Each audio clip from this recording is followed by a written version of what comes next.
एक और 1967 में मानव जाति ने शिक्षा के महान दर्शन का निर्माण किया और युद्धों, अकाल और आतंकवाद से छुटकारा पाया।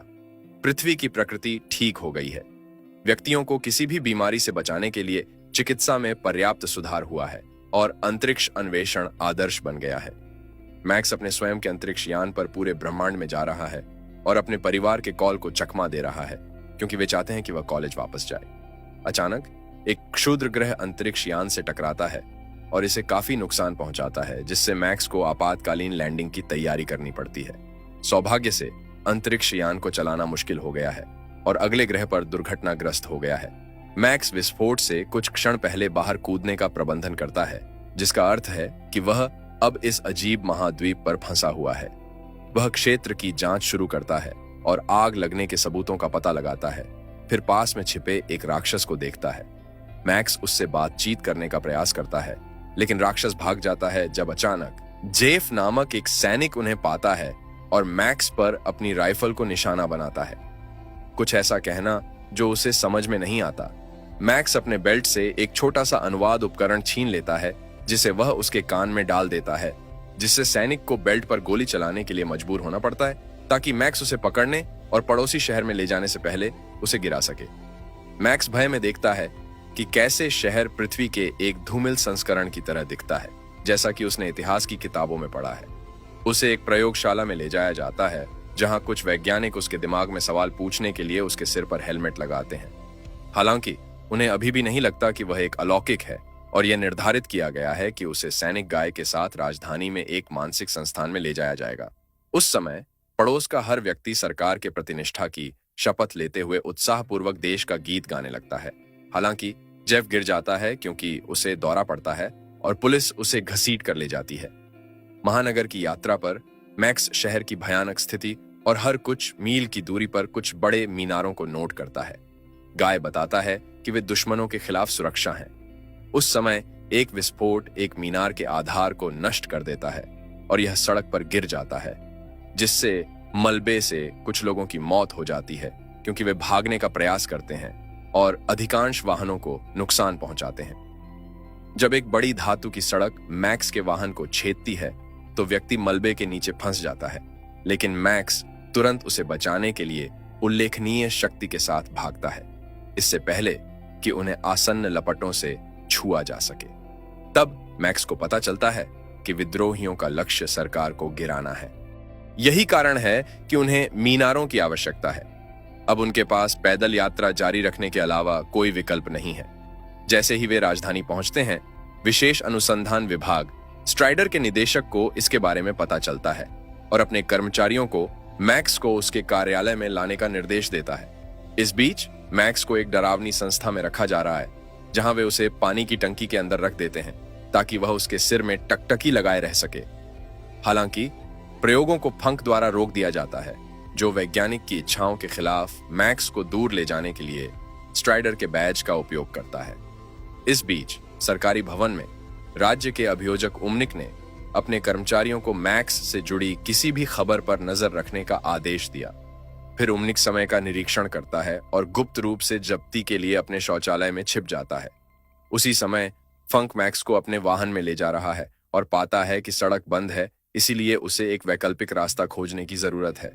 वह चिंतित है क्योंकि वह समय देख रहा है और उस समय उसे दौरा पड़ने लगता है। जैसे ही पुलिस उसे दूर लाने के लिए आगे बढ़ती है, शहर के सभी लोग सरकार के समर्थन में गाना शुरू कर देते हैं और मैक्स को साथ में झप नहीं करने के लिए पतित करार देते हैं। उलझन का फायदा उठाते हुए मैक्स तुरंत चला जाता है। सरकारी भवन में यह पता चलता है कि देश रहस्यमय पिताओं के प्रभाव में एक तानाशाही द्वारा नियंत्रित है, जिसमें हड़ताल और उम्निक शामिल है।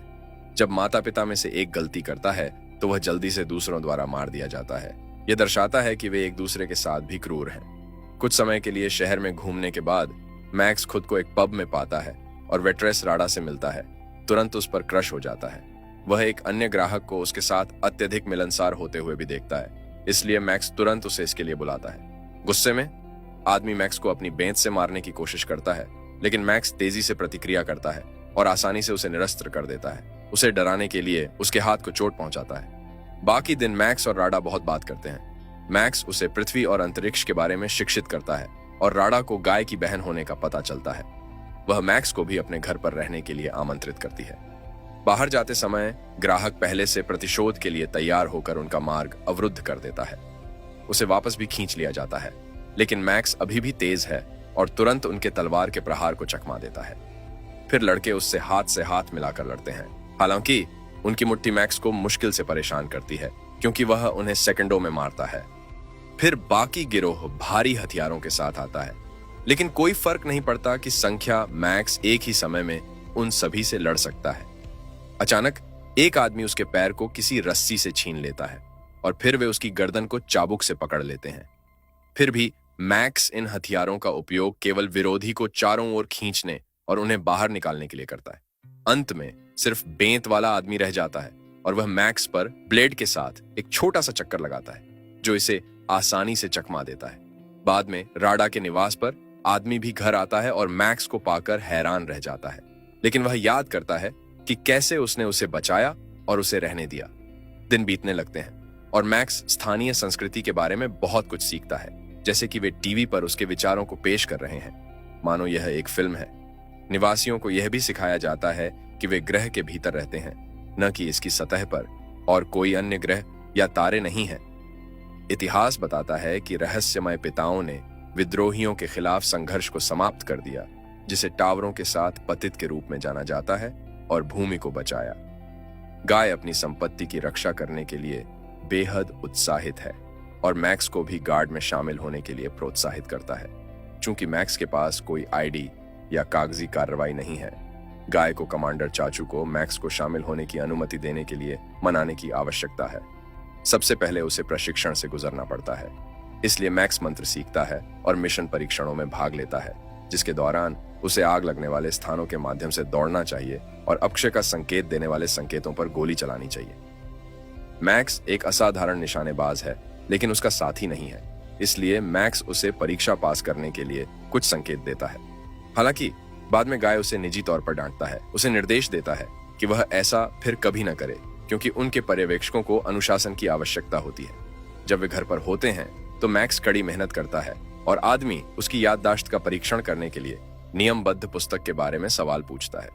कभी कभी वे लड़खड़ाते भी हैं। अपने खाली समय में मैक्स राडा के साथ बाहर जाता है और वे अंत में चुंबन करते हैं। जब मैक्स को अंततः सेना में शामिल किया जाता है तो वह विद्रोही क्षेत्रों में अपने पहले छापे में शामिल हो जाता है। सैनिक सबसे बर्बरता के साथ इमारतों में घुस जाते हैं, विस्फोटकों का उपयोग करते हैं और रास्ते में पीड़ितों को लात मारते हैं। मैक्स को यह देखकर आश्चर्य होता है कि तथाकथित विद्रोही साधारण लोगों से डरते हैं, और जैसे ही दूसरे उन्हें पकड़ लेते हैं वे तुरंत अपनी राइफल नीचे कर देते हैं। एक विद्रोही छिपने से बाहर निकलता है और उन पर गोली चलाना शुरू कर देता है, लेकिन उसे तेजी से नीचे उतार दिया जाता है और चाचू सिर्फ मनोरंजन के लिए उसे लात मारना शुरू कर देता है। इसके बाद मैक्स देखता है कि दर्जनों आम लोगों को बेरहमी से हिरासत में लिया जाता है और वाहनों में फेंक दिया जाता है। चाचू उससे पूछता है कि उसने अपना हथियार क्यों गिराया, और मैक्स जवाब देता है कि अपमानजनक शब्द ने उसे यह सोचने पर मजबूर कर दिया कि वह खतरनाक राक्षसों का सामना करेगा, न कि केवल गरीब लोगों का। चाचू विद्रोहियों को गाली देना और उन्हें कचरा कहना जारी रखता है, लेकिन स्वीकार करता है कि वे पीड़ा महसूस करते हैं। हालांकि हर किसी की तरह मैक्स का कहना है कि उसे बिल्कुल भी दर्द का अनुभव नहीं होता है। बाद में पिता विद्रोहियों पर बेहद गर्म और अंधा रोशनी चमकाते हुए उनका आकलन करते हैं। कुछ दोषी किसी भी विद्रोही कार्रवाई से इनकार करते हैं, जबकि अन्य पिता का अनादर करते हैं, क्योंकि वे उन सभी व्यक्तियों को सूचीबद्ध करते हैं जिन्हें उन्होंने मार डाला है। उनके रवैये के आधार पर कुछ दोषियों को दैनिक श्रम करने के लिए सौंपा जाता है, जबकि अन्य को मार दिया जाता है। एक विद्रोही उन्हें वह यांत्रिक अंग दिखाता है जिसे गार्ड द्वारा काटने के बाद उसे प्राप्त करना था, और पिता उसे एक रसायन से भरे सूट के अंदर रखकर दंडित करते हैं, जो उसका मांस जलाता है। मैक्स को अपनी नापसंदगी छिपाते हुए यह सब देखना पड़ा। बाद में वह गाय को यह समझाने की कोशिश करता है कि यह सब कितना भयानक है, लेकिन गाय वापस लड़ता है और अपनी सरकार की नीतियों का बचाव करता है। मैक्स के इतने सार्वजनिक होने के साथ फंक को अंततः उसके ठिकाने का पता चलता है। बाद में शाम को गाय और मैक्स को चाचू के कार्यस्थल पर बुलाया जाता है, इसलिए जब तक वह उनके अपार्टमेंट में जाता वे पहले ही जा चुके होते हैं। पहले जो हुआ उसके बाद चाचू चाहता है कि मैक्स अपनी प्रतिबद्धता दिखाए, इसीलिए वह उसे जंगल में ले जाता है और उसे मौत की सजा के साथ 2 विद्रोहियों को मारने का निर्देश देता है। मैक्स विद्रोहियों को दूर खींचता है, यह सुझाव देते हुए कि वह उन्हें गोली मार देगा। हालांकि वह उन्हें जाने देता है। फिर वह चाचू के पास जाता है और दावा करता है कि वह इस्तीफा दे रहा है। क्रोधित चाचू करुणा के लिए गाय के रोने की अवहेलना करते हुए मैक्स पर गोली चलाता है। इसके बाद चाचू गाय को वापस राजधानी लाता है और मैक्स की निर्जीव लाश को जंगल में छोड़ देता है। इस बीच में पिता अंततः विद्रोहियों के हमलों को रोकने के तरीकों पर विचार कर रहे हैं। हालांकि उम्निक ने नोट किया कि यह उनके सभी गार्डों को एक विशाल सेना में एक साथ लाने का एक आदर्श अवसर होगा, यह संकेत देते हुए कि वह और अधिक लड़ाई चाहता है। अन्य लोग एक पूर्ण आक्रमण की धारणा की सराहना करते हैं, लेकिन उन्हें लोगों को फिर से युद्ध शुरू करने की अवधारणा को स्वीकार करने के लिए एक तरीका खोजना होगा, संभवतः एक झूठी हत्या के प्रयास की तैयारी करके। शाम को जंगल में विद्रोही मैक्स का पता लगाते हैं और यह जानकर आश्चर्यचकित हो जाते हैं कि वह अभी भी जीवित है, क्योंकि उसका शरीर असामान्य रूप से तेजी से पलटता है। मैक्स पृथ्वी की स्वास्थ्य तकनीक पर चर्चा करता है और बताता है कि उसके लोग घातक घाव का अर्थ नहीं जानते हैं। उसे केवल सिर पर सीधे एक शॉट से रोका जा सकता है। जवाब में विद्रोही बताते हैं कि पिता तानाशाह हैं, जिन्होंने बल द्वारा नियंत्रण पर कब्जा कर लिया और मीनारें सुरक्षा के लिए नहीं हैं। वे सचमुच लोगों को सम्मोहित करने के लिए लहरें भेजते हैं। यही कारण है कि वे आमतौर पर एक ही समय में दिन में 2 बार देशभक्ति के उन्माद से गुजरते हैं। कुछ लोग इन लहरों के प्रति प्रतिरोधी होते हैं और इसके बजाय दौरे का अनुभव करते हैं, लेकिन सरकार के प्रचार ने उन्हें पतित के रूप में टैग किया है ताकि वे उनका शिकार कर सकें। उस समय मीनारें अपनी लहरों को प्रसारित करती हैं, इसलिए विद्रोहियों ने शहर में कब्जा करने के दौरान दम घुटने से बचने के लिए अपने मुंह में एक छड़ी डाल दी। उम्निक निजी तौर पर एक ही काम करता है। अपने पार्थिव रूप के कारण मैक्स को बिल्कुल भी दर्द नहीं सहना पड़ता है। इस प्रकार वह विद्रोहियों को इससे गुजरने में मदद करता है। इसके बाद मैक्स और विद्रोहियों ने मीनार क्षेत्र में प्रवेश करने के लिए एक बाड़ को तोड़ दिया। जैसे ही विद्रोही सैनिकों पर गोलीबारी शुरू करते हैं और अलार्म बजने लगता है, मैक्स आने वाली गोलियों के डर के बिना परिसर में घुस जाता है और हर उस सैनिक को नीचे गिरा देता है जो अपने हाथों से उसके रास्ते में खड़े होने की हिम्मत करता है। कुछ विद्रोही मारे गए हैं, जबकि अन्य आक्रमणकारियों पर गोलीबारी जारी रखने के लिए दीवारों के पीछे छिपने का प्रयास करते हैं। अंत तक मैक्स टावर के नीचे जाता है और बाहर निकलने से पहले विस्फोटकों की एक श्रृंखला लगाता है। प्रत्येक विद्रोही के कपड़ों पर हुक के माध्यम से एक रस्सी फेंककर उन्हें अपने साथ बाहर लाता है, चाहे वे जीवित हों या नहीं। मैक्स की ताकत की बदौलत गिरोह विस्फोट से टावर को नीचे लाने से कुछ क्षण पहले जंगल में भागने में कामयाब हो जाता है। दुर्भाग्य से एक और विद्रोही की चोटों से मृत्यु हो जाती है, जिससे मैक्स और एक व्यक्ति एकमात्र जीवित बच जाते हैं। इसके कुछ समय बाद मैक्स वापस शहर में घुस जाता है और राडा के साथ फिर से मिल जाता है, ये जानते हुए कि एक पड़ोसी उसे देखता है और पुलिस को सूचित करता है।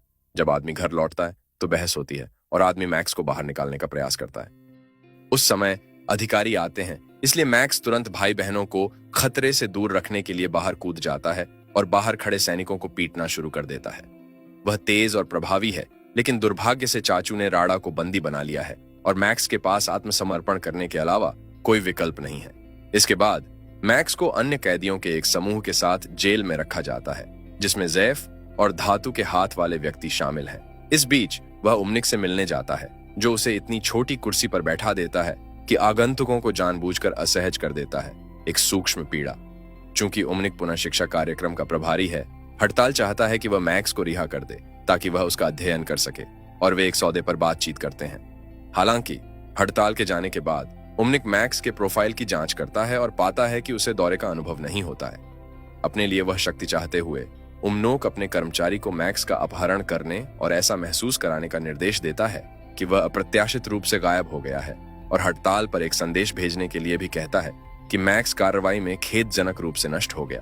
सुबह बंदियों को सफाई के लिए जंगल में भेजा जाता है, जिसका अर्थ है कि उन्हें लड़ाई के दौरान बचा हुआ हर हथियार उठाना होगा। मैक्स के दस्ते को अचानक बहुत सारे रक्षात्मक रोबोट दिखाई देते हैं और तुरंत जमीन पर गोता लगाते हैं। जैसे ही रोबोट गोली चलाना शुरू करते हैं, रुकने के कोई संकेत के बिना गोलियों से गोलीबारी करते हैं। कैदी वापस गोली चलाने के आदर्श अवसर की प्रतीक्षा करते हैं और एक एक करके वे रोबोटों को तब तक नीचे गिरा देते हैं जब तक कि वे सभी नष्ट नहीं हो जाते। फिर गिरोह क्षेत्र की जांच करने के लिए आगे बढ़ता है और जेफ मैक्स को उस जानवर के बारे में बताता है जिसे उसने आने पर देखा था। उनका दावा है कि वे खतरनाक उत्परिवर्ती लोग हैं और उन्हें देखते ही उनकी हत्या कर दी जानी चाहिए, अन्यथा उन्हें पहले मार दिया जाएगा। थोड़ी देर घूमने के बाद जेफ अप्रत्याशित रूप से एक गुप्त छेद में फिसल जाता है, इसलिए मैक्स उसे बचाने के लिए कूदता है। वे भूमिगत सुरंगों की भूल भुलैया का पता लगाते हैं और उनके माध्यम से भटकना शुरू करते हैं जब तक कि वे एक प्राचीन परित्यक्त सुविधा तक नहीं पहुंच जाते। अंधेरे में छिपे एक जानवर को देखने के बाद वे बिजली चालू करते हैं और कुछ प्राचीन उपकरणों का पता लगाते हैं। जब वे रेगिस्तान को दिखाने वाले विभिन्न लेंसों को देखने में व्यस्त होते हैं तो जानवर उस पल का उपयोग बाहर निकलने के लिए करता है और मैक्स जेफ को इसे शूट नहीं करने का आदेश देता है। जैसे ही दंपति जमीन पर मानव हड्डियों को देखकर हैरान हो जाते हैं, जानवर मारने से पहले बिजली काटने के लिए उपकरण को तोड़ देता है। जानवर बहुत शक्तिशाली पकड़ में जेफ को पकड़ने का प्रबंधन करता है, उसे काटने की तैयारी करता है। हालांकि मैक्स अपने नंगे हाथों से इसका मुकाबला करने के लिए पर्याप्त शक्तिशाली है। बहुत सारी लड़ाई के बाद वह जानवर को नीचे गिरा देता है और सही समय पर जेफ को बचा लेता है। बाद में जैसे ही जेफ सो रहा है, मैक्स रस्सियों को खींचता है और जानवर को जाने देता है। जेफ इसके लिए उसे डांटता है, लेकिन मैक्स स्पष्ट करता है कि ये लोग जानवर नहीं हैं। अगली सुबह मैक्स और जेफ धातु से लैस व्यक्ति के साथ फिर से जुड़ते हैं और क्षेत्र की जांच करना जारी रखते हैं। पेड़ों के बीच वे बेलों के एक समूह में उलझी एक छोटी सी लाल टंकी का पता लगाते हैं और जैसे जैसे वे करीब आने का प्रयास करते हैं, उन पर एक काले टंकी द्वारा हमला किया जाता है जो स्वतंत्र रूप से चलती है। गिरोह जंगल के पीछे शरण लेने के लिए भाग जाता है और गोली चलाने का प्रयास करता है, लेकिन उनकी बंदूकें टैंकों के लिए कुछ नहीं करती हैं। शुक्र है कि मैक्स को एक विचार मिलता है। वह जवाब देने के लिए लाल टैंक पर गोली चलाता है और जब यह वापस गोली चलाने का प्रयास करता है तो यह इसके बजाय काले टैंक को नीचे ले जाता है। फिर मैक्स इसके नीचे रेंगता है और अंदर कूदने के लिए पीछे निकलता है। इसे रोकने के लिए तारों को काट देता है। दूसरों के साथ रात का खाना खाने के बाद मैक्स घोषणा करता है कि वह भाग रहा है। दोषियों को भागने से रोकने के लिए सीमाओं पर सुरक्षा प्रणालियां हैं, लेकिन मैक्स टैंक के अंदर फिसल जाता है और उसे दक्षिण की ओर ले जाता है, जबकि छिपे हुए दिमाग बिना कोई नुकसान पहुंचाए उसके चारों ओर फूट पड़ते हैं। जब उम्निक को पता चलता है कि मैक्स भाग गया है तो वह अपने कार्यालय में गुस्सा हो जाता है। आखिरकार मैक्स कुछ सैनिकों को मार्ग की रक्षा करते हुए देखता है और पास में मारे गए विद्रोहियों को देखकर हैरान रह जाता है। वह टंकी के भीतर छिपकर रखने का प्रयास करता है, लेकिन कानून के अनुसार प्रत्येक वाहन की जांच की जानी चाहिए। मैक्स हंसता है क्योंकि वह सैनिक को गाय के रूप में टैंक पर कूदते हुए देखता है और गाड़ी चलाने से पहले उसे तुरंत अंदर खींचता है, गेट को तोड़ देता है और अन्य सैनिकों द्वारा गोली चलाने की उपेक्षा करता है, क्योंकि वे अज्ञात क्षेत्रों में पहुंचने पर टैंक को नुकसान नहीं पहुंचा सकते हैं। गाय क्रोधित हो जाता है क्योंकि इसके लिए उन्हें मार दिया जा सकता है और भागने का प्रयास करता है, लेकिन मैक्स उसे टैंक रखता है और उसे एक बेहतर जीवन प्रदान करता है।